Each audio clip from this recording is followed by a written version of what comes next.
in this video we are going to take a look at Wraith King. What roles are best for Wraith King and what facet is good for Wraith King, how to build item for Wraith King, and also what are the talent build is best for Wraith King. Let's see all of them.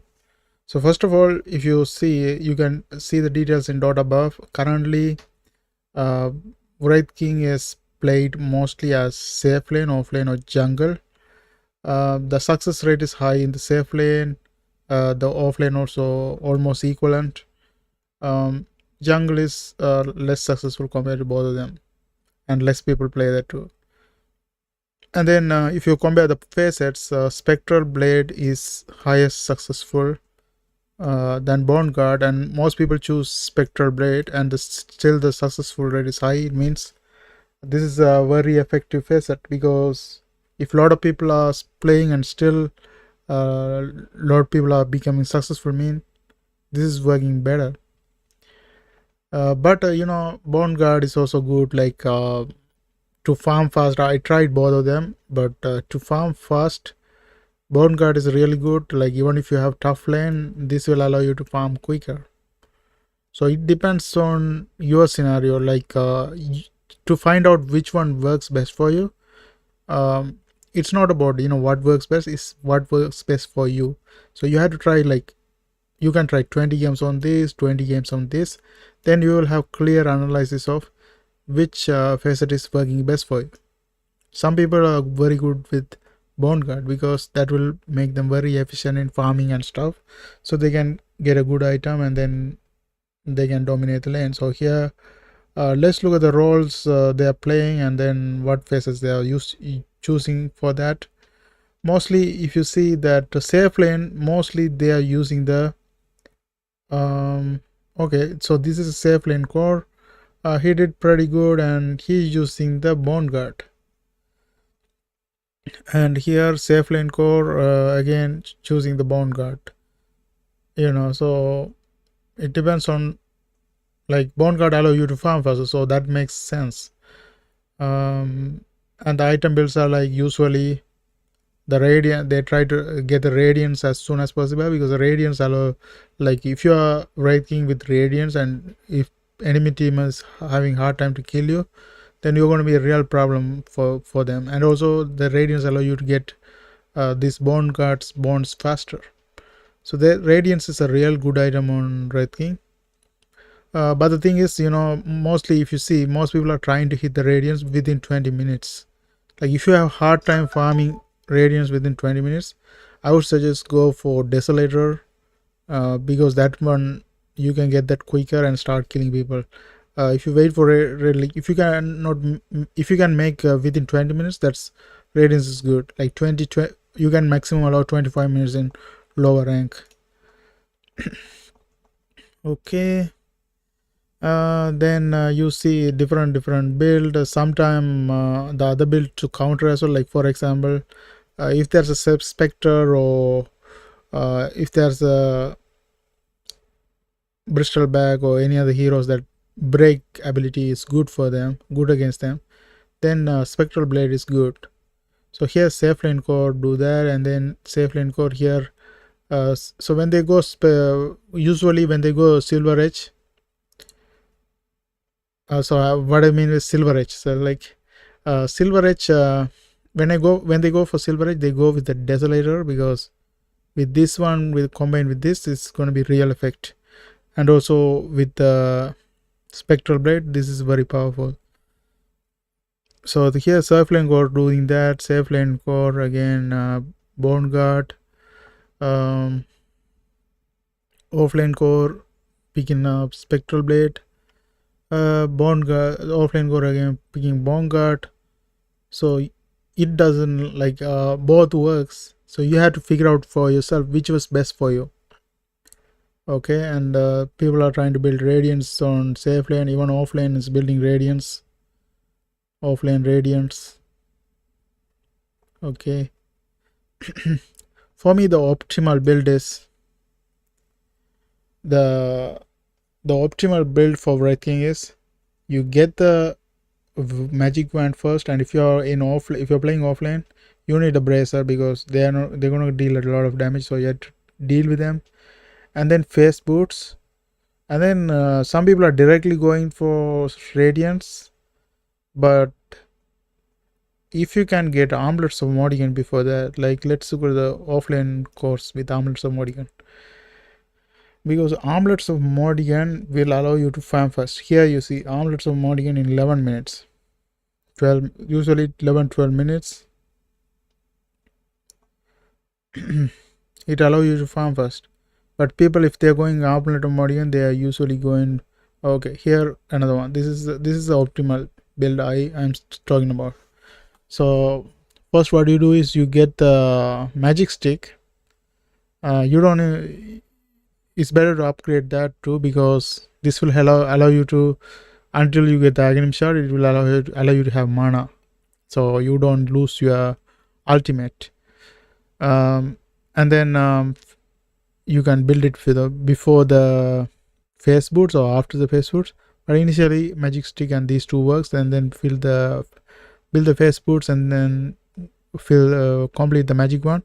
And after that, armlets of Mordigan. This will allow you to heal, and at the same time, if you activate that, you can farm. Your attack speed is high, and you see like 35 damage, 25 strength, 45. So it's actually like you deal a lot of damage, so you end up wiping the creep faster.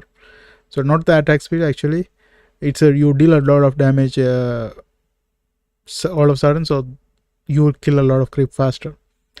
So that will allow you to get the other items quicker. So if you go directly radiance, you're gonna get hit almost exact same time without this armlets of Mordigan as well. Like here you see some people are directly going by almost equal in time, right? Armlets of Mordigan help you to reach the exact time faster. Like here this guy has this hand of Midas, and reaching it armlets of Mordigan exact same time. Let's look at the people without armlets of Mordigan. They are reaching that time. So here without almost the same time. Without it, it's gonna slow you down. Like here this guy built a blade mail first. The problem with blade mail is like it is good if your enemy hero is giving a hard time farming and everything, then this is good as an offlaner. But this one helps you farm faster. So if you want to get the radiance faster, then this is the item you want to go. Then get the radiance. Once you get the radiance, then blink dagger. Then I watch a high MMR player. Once they get the face boots and blink dagger, they don't turn off the arms of Mordigan. They keep pressing this one and this one to jump to creep camp one to another, and hitting with the armlets of Mordigan, so they never go off of health. So that will allow them to farm faster and everything, so that one is good. And then once you hit that, you get the aghanim scepter. That will allow you a team to stay alive most of the time. Then he's going for the monkey king bar and all the other things, but this one is very powerful on assault cuirasses. If you can build it, that's very powerful for Wraith King. Then some people, like it used to be, they build the refresher as well, so it's almost impossible to kill the Wraith King. I think people still do that. Let's see if anyone doing that still. Building the refresher at the end.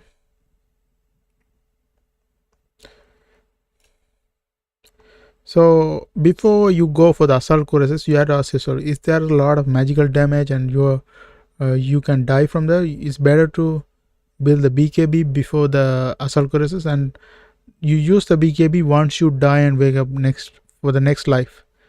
Because if you use the BKB and die, then they're gonna kill you next time anyway. But if you keep it for the die and after you're alive, you use the BKB. That's the best use for it. I don't think the refresher was a thing before.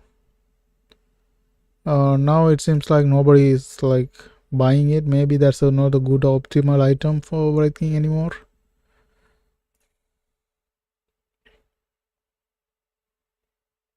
Yeah. So if most people are not buying it, maybe you also better avoid it. It means these people are like high MMR players. If they're avoiding it, then there's a reason behind it.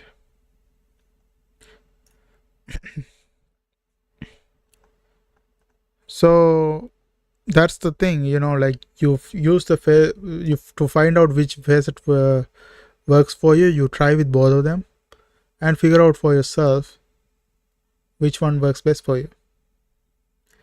And as you can see, the win rate is very high with radiance than desolator. So having a radiance is always much help you much higher win rate. um that almost equal, only slight difference. If you're having hard time farming and if you cannot get the radiance in 20 minutes, better to go desolator. Then the skill build. Okay, here we go. So this one at level 10, 10 percentage vampiric surge life is give you 3.6. It's give more win rate. 10 percentage vampiric spirit steel is the more win rate. Pick rate is like most people are picking this one as well, and win rate is also high. So I mean this one is good than this one. And then for this one,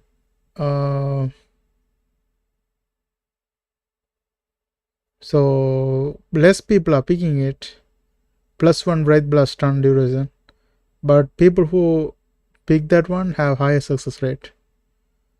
But 400 health make you tankier, but seems like this one is much better. +1 second blast stun.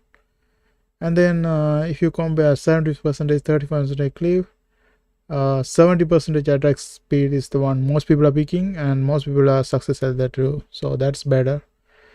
And then the last one, most people are picking -2 mortal strike cooldown, and the success win rate is also very high for that one as well. So this one 10% vampiric series life, that's good. And this one 400 health or +1 Wraith plus stun. This one, the people pick this, has significantly higher win rate, so I would say +1 Wraith plus stun may be better. 70% 70 attack speed is a better one in this one, and -2 second mortal strike cooldown is better in this one. Okay, so that is basically it. That's how you build the items. Like items are usually almost the same. Wraith King, I rarely see anything different. Like usually it's the you get the magic wand, and then you get the magic one, and then you build the bracer, and after that you go for the face boots, and then armlets of Morrigan, and then radiance, and after that blink dagger. And after you getting the blink dagger, you had to think about, is there any, like a lot of enemy has magical damage in them. Here if you see, there's a invoker, sand king, and all those things. So having a black king bar after this is helpful. Okay. If there is no much magical damage, all of them are physical, then go for the assault cuirass right after. Like you have to see, like you can see the physical damage or magical damage higher. So if the magical damage is higher, you go for the BKB. If the physical damage is higher, you go for the assault cuirasses. And then here he builds Sangha and Yasa. That is if you are a Safelane core, but I would say Aghanim works better after that.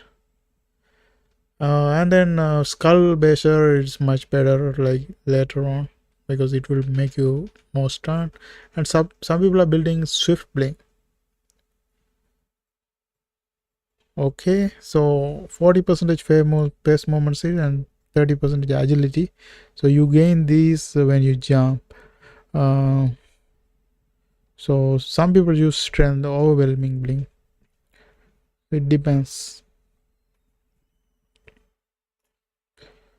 I would say the tankier UI is better. So I usually go for the overwhelming blink.